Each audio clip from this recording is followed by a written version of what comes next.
Studying 10th class. నేను చెప్పబోయే వాక్యం మత్తయి సువార్త 1వ అధ్యాయం 22వ వచనం నుంచి 2వ అధ్యాయం 5వ వచనం వరకు. ఇదిగో కన్యక గర్భవతి అయి కుమారుని కనెను, ఆయనకి ఇమ్మానుయేలు అనే పేరు పెట్టుదురు అని ప్రభువు తన ప్రవక్త ద్వారా పలికిన మాట నెరవేరునట్లు ఇదంతయు జరిగేను. ఇమ్మానుయేలు అనే పేరునకు భాషాంతరమున దేవుడు మనకు తోడని అర్థము. యోసేపు నిద్ర మేలుకొని ప్రభువు దూత తనతో ఆజ్ఞాపించిన ప్రకారము చేసి తన భార్యని చేర్చుకుని ఆమె కుమారుని కని వరకు ఆమె ఎరుగకుండెను. అతడు ఆ కుమారునికి యేసు అని పేరు పెట్టెను. రాజైన హేరోదు దినములయందు యూదయా దేశపు బెత్లెహేములో యేసు పుట్టిన పిమ్మట ఇదిగో తూర్పు దేశపు జ్ఞానులు యెరూషలేముకు వచ్చి, యూదుల రాజుగా పుట్టినవాడు ఎక్కడ ఉన్నాడు?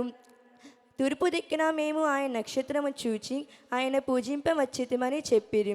హేరోదు రాజు ఈ సంగతి వినినప్పుడు అతడును అతనితో కూడా యెరూషలేము వారందరూ కలవరపడిరి.